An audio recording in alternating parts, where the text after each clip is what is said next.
Não, o título não é exagero. O Homem-Aranha realmente morre. Essa é a história das 8 mortes do Homem-Aranha. A gente começa com o Fanático percebendo que os filhos de Cyttorak estão aparecendo em meio ao torneio. Mesmo sem ser mais o campeão da Terra, ele toma a iniciativa e lidera os X-Men em combate contra esses seres, mesmo que por pouco tempo. Os X-Men até conseguem segurar a barra por alguns instantes, e olha que o time não é fraco. Temos Ipslak, Magia, Quentin Quire, o Kid Ômega, alguns deles inclusive classificados como mutantes de nível Ômega. Mas isso não é suficiente. Eles estão enfrentando um filho direto de uma entidade demoníaca extremamente poderosa, e simplesmente não tem força para vencer essa batalha. No fim das contas, tudo recai sobre quem marca o Fanático. Agora, sejamos sinceros, essa história dá uma forçada aqui e ali, mas ainda assim a luta é intensa e visualmente impressionante. Enquanto o confronto rola, Cyttorak, uma das entidades envolvidas na disputa, observa tudo com curiosidade. Afinal, o Homem-Aranha abandonou seu posto como campeão, o que tecnicamente daria a Cyttorak o direito de invadir a Terra a qualquer momento. Mas em vez de agir, Cyttorak decide assistir. A luta, para ele, é mais interessante do que a vitória imediata. E olha, se você curte histórias com esse tipo de tensão, combates intensos e consequências reais, já deixa o like aqui no vídeo. Isso ajuda demais o canal e mostra que vocês querem ver mais dessas sagas por aqui. Enquanto isso, Ken Marco e o filho de Cyttorak trocam golpes violentos. Os dois se enfrentam com tudo que tem, numa batalha onde os dois lados apanham e muito. É brutal, é caótico e ninguém sabe ao certo como isso vai terminar. Literalmente uma batalha de titãs. 2 fanáticos frente a frente. Depois disso, o Doutor Estranho vai até a Peter Parker. Ele está ali tranquilo, tomando uma xícara de café e, sinceramente, sem se importar com mais nada. O mais surpreendente é justamente isso. Peter não está em um estado depressivo, afundado em tristeza, chorando pelos cantos ao som de Evanescentes e escrevendo em um diário sobre como a vida é horrível. Nada disso. O que ele sente é puro desânimo, uma apatia profunda. Para ele, simplesmente não faz mais sentido. A lógica dele é simples. Toda vez que a humanidade é salva de uma ameaça, logo em seguida aparece algo ainda pior. Então, qual é o sentido de continuar lutando essa guerra que parece não ter fim? De certa forma, Doutor Estranho entende o que Peter está sentindo, mas, ao mesmo tempo, sabe que o mundo não funciona assim. A vida apresenta desafios o tempo todo. E sim, esses desafios podem ser desgastantes, mas também trazem recompensas. Superá-los pode ser transformador. Peter, no entanto, não enxerga isso. Ele está preso dentro da própria cabeça, envolvido por pensamentos que o impedem de perceber que essa situação extrema não é a norma, é uma exceção. Mas ele não consegue ver isso agora. Enquanto essa conversa acontece, a cena muda para Kalex, o irmão de Sira, o último campeão a enfrentar o Homem-Aranha e que foi completamente derrotado por ele. Durante o novo confronto, algo estranho começa a acontecer com Kalex. Aos poucos, sua aparência muda. Ele começa a assumir uma forma diferente, como se estivesse sendo dominado por um poder que não é seu. E é aí que tudo começa a ficar confuso e inquietante. A explicação vem, sim, mas ainda assim, o momento é estranho. O que vemos ali é algo chamado a Praga, o Blight. Sua pele fica branca, um diamante brilha na testa. Visualmente, ele começa a se parecer muito com o Senhor Sinistro. Claro, o Sinistro não tem um diamante no pescoço como ele, mas ainda assim a semelhança incomoda. Esses elementos já estavam ali, o diamante na testa, no pescoço, mas agora ganham um novo peso. A impressão é de que a Marvel talvez esteja sugerindo algo a mais, ou quem sabe estamos apenas lendo demais em algo sem importância. De qualquer forma, fica no ar. E aí é que voltamos à conversa entre Doutor Estranho e Peter. Ele relembra a primeira vez em que teve contato com a Praga, e diz: "Quando encontrei a Praga pela primeira vez, ela quase me destruiu. Eu era jovem. Os segredos do universo me foram revelados. Fiquei maravilhado. Mas ainda não estava pronto para lidar com a energia cósmica da Praga. Ele estudou esse poder porque é isso que ele faz. Mas quanto mais aprendia, mais entendia que aquilo era uma ameaça real para a Terra. Os horrores que a praga poderia causar na Terra são indescritíveis. E mesmo assim a resposta de Peter é direta. Olha, eu entendo o que você está dizendo, cara, mas por que isso importa? Para ele, mesmo que consigam derrotar essa tal praga, algo ainda pior vai aparecer logo em seguida. O ciclo nunca termina. E é nesse momento que o Doutor Estranho perde a paciência. Não com raiva, mas com firmeza. Você precisa sair desse estado, Peter. Eu sei que está difícil, mas todos nós somos os capitães da nossa própria embarcação. Você é o cara que salva pessoas. E agora, você precisa se salvar. É uma daquelas falas que parecem simples, mas carregam uma lição pesada e real. Só que Peter, ainda mergulhado em sua apatia, responde apenas: eu desejo toda a sorte do mundo a você e aos X-Men. Nesse ponto, ele é surpreendido pela presença de Syra. Ela aparece e diz algo que pega Peter de surpresa. Eu estive observando você o tempo todo, e você é fascinante. Você era, talvez, o herói mais esperançoso que já existiu, e agora é o mais melancólico. Ela continua. Eu observo sua cidade, observo seu povo, observo meu irmão e todos aqueles que de forma tola assumem sua missão. Eu vejo tudo isso. Enquanto essa conversa acontece, a narrativa retorna à batalha entre o fanático e o filho de Sitorak. E num momento impressionante, o fanático consegue vencer. Ele força o inimigo a se render. Só que há uma observação interessante aqui. Depois da vitória, o fanático declara: os X-Men são agora os campeões da Terra. Essa fala levanta uma dúvida importante. Será que isso é o suficiente para manter o pacto entre o Doutor Estranho e Sitorak? Ou será que só o próprio Feiticeiro Supremo pode designar um novo campeão? Se alguém pode se tornar um novo Feiticeiro Supremo e escolher um representante, talvez qualquer pessoa capaz de assumir o manto possa, por consequência, manter o acordo. Pelo que parece, isso funciona, porque o inimigo realmente se rende. Mas a calmaria não dura muito. Calix aparece e interrompe tudo. Com um golpe brutal, atravessa o campeão derrotado. E logo em seguida, parte para cima dos X-Men. Agora vem a parte realmente insana. Com o poder da praga correndo em seu corpo, algo chamado de apodrecimento da alma, Calix se torna outra coisa. Ele canaliza essa força cósmica obscura e com ela faz algo que parecia impossível. Para o fanático com apenas uma mão. Literalmente, o fanático vem correndo com tudo, pronto para mais uma luta. E Calix simplesmente estende o braço e o faz parar, imóvel. Um muro invisível, uma força que não deveria existir. Com isso forço, Calix encara o antigo campeão e diz: meu pai achou que todos mereciam seus tons, menos eu. Mas agora eu tenho algo muito melhor. E então, num único movimento, Calix simplesmente arremessa o fanático pelos ares. E isso é raro. Foram poucas as vezes em que vimos algo assim nos quadrinhos da Marvel.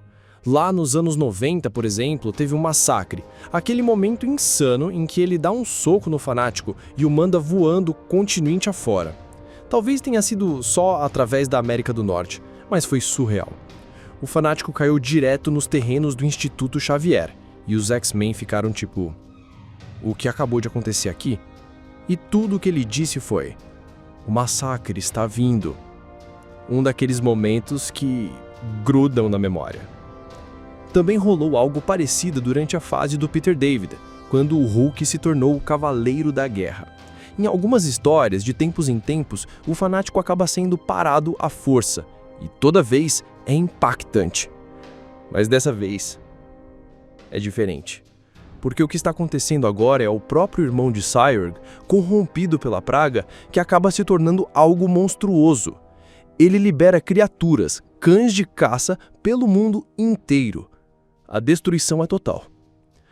Cyric, observando tudo, começa a chorar. É isso, ela diz. Meu irmão se foi de vez.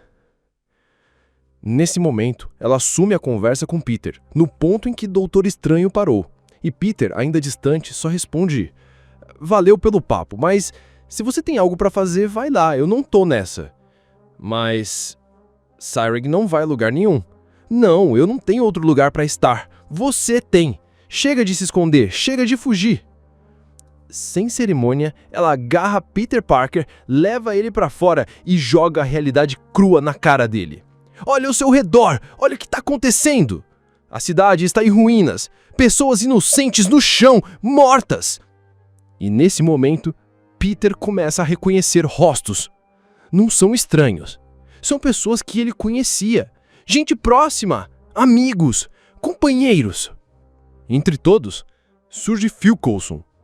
Agora, para quem não está acompanhando de perto os quadrinhos atuais, Coulson é atualmente a nova morte no universo Marvel. Isso aconteceu depois que Thanos transformou a Senhora Morte em uma joia do infinito. Desde então ele existe, mas como um objeto orbitando o Titã Louco. Então, Coulson assumiu esse papel. Ele é o responsável por conduzir as almas ao além. E nesse caso específico, por trazer Peter de volta. Como parte do pacto que fez ao se tornar o campeão da Terra, Peter recebeu Reeds, pequenos tokens que ele pode usar para retornar do mundo dos mortos. Toda vez que ele morre, usa um Reed e volta. Mas agora, diante da destruição, Peter encara Phil e diz: "Pegue o último dos meus Reeds. Use ele, mas não para mim. Traga todos eles de volta e faça com que não se lembrem de como morreram." Phil encara Phil com seriedade. "Se fizer isso, você entende o que significa, não é? Sem Reeds, se você morrer de novo, é o fim, definitivo, sem retorno." Diante do aviso de Coulson, Peter Parker não hesita. Esse é um risco que eu estou disposto a correr. Ele entrega o último dos seus Reeds e volta para a batalha. Agora, ao lado dos X-Men e de Syra, Peter entra novamente no combate, e essa nova aliança muda tudo. Durante o confronto, Syra revela algo preocupante. Tem algo diferente aqui. Não é só meu irmão usando o poder de Cyttorak. Tem outra força por trás disso. Ela ouviu falar em algo chamado apodrecimento da alma, ou a praga. Uma energia sombria, de origem incerta, que está corrompendo Calix por completo. Nem mesmo ela sabe ao certo o que é, e Peter sabe menos ainda. Na verdade, tirando o contato inicial que teve, nem Doutor Estranho compreende plenamente a natureza dessa força. Ela é ambígua, quase inclassificável. E o mais importante, não pode ser derrotada de forma simples. Apesar de todo o poder de Calix, Syra explica que ele é um avatar da praga, assim como alguns seres cósmicos representam entidades maiores. Um exemplo é Nankantur, o deus Simeon, que atua como reflexo do conceito de Oblivion, a própria entropia viva. Mas ser um avatar não é o mesmo que ser a entidade original. Logo, Calix pode ser derrotado. A questão é, como? Enquanto a batalha se intensifica, Ciclope ataca o fanático. Os X-Men começam a lutar entre si. Pessoas comuns na cidade enlouquecem e entram em conflito. O caos se instaura. É quando Syra intervém. Ela transporta Peter para um espaço entre dimensões, um lugar que parece real, mas está fora da realidade, tudo em preto e branco, como uma sombra do mundo. Ali, ela revela: os cães eram um vetor, todos estão infectados com a praga, o mundo inteiro vai se destruir, por dentro, a menos que encontremos uma forma de derrotar Calix. A propagação é inevitável, e se não agirem agora, não vai sobrar ninguém. A única chance que restava? Recrutar o pai de Syra. Eles precisavam ir até a dimensão rubra, o domínio de Cyttorak. E é exatamente o que fazem. Assim que chegam lá, o cenário é desolador. Todos os irmãos e irmãs de Syra estão mortos. Cada um deles foi destruído por Calix. Sentado em um trono imóvel, Cyttorak observa o resultado da carnificina. E Syra, diante disso, sente algo que talvez nunca tivesse sentido antes: desencanto. "Por que você permitiu isso?" ela pergunta. "Por que deixou que ele fizesse isso com nossa família? Você é um guerreiro, lutaria contra qualquer inimigo até o fim. O que está fazendo parado?" Essa cena revela muito mais do que parece. O poder de Cyttorak já foi demonstrado de várias formas no universo Marvel. O Fanático como seu arauto original, Colossus assumindo mesmo um papel por um tempo durante a saga Fear Itself, e até Doutor Estranho canalizando os grilhões rubros de Cyttorak em combates místicos. mas ver a própria entidade, em carne e osso, empunhando uma arma e indo à luta, quase nunca acontece. A exceção mais próxima foi na saga O Oitavo Dia, quando Sitorak e outras 7 entidades demoníacas disputaram quem criaria o avatar mais poderoso. Uma batalha lendária. Mas nada como o que estamos vendo aqui. Cira toma uma decisão. Ela diz a Peter: "Eu vou atrás do meu irmão. Você precisa tirar meu pai desse transe. Faça o que for preciso. Desperte Sitorak. Traga ele de volta para a guerra." Peter hesita, mas aceita. E quando começa a se aproximar do trono, um portal se abre acima dele. A praga emerge. E o que sai de lá é algo que lembra muito o universo da concorrência. Se você é fã da DC e dos Lanternas Verdes, vai reconhecer. Parece Parallax, a encarnação viva do medo. É nesse momento que Calyx surge atrás do Homem-Aranha. Peter, já exausto, observa o tamanho da ameaça diante de si e murmura: "Como se enfrenta algo tão grande, tão poderoso? Isso está além da minha compreensão." E a resposta de Calyx vem gelada: "Você não enfrenta. Apenas aceite. No seu último suspiro, meu triunfo será completo." Sem aviso, Calyx quebra o pescoço de Peter Parker. O Homem-Aranha cai, morto. E para não deixar dúvidas, Phil Coulson aparece. Ele olha para Peter, caído, e diz: "Você fez o melhor, garoto. Agora é hora de ir." Peter Parker, o Homem-Aranha, está oficialmente morto no universo Marvel.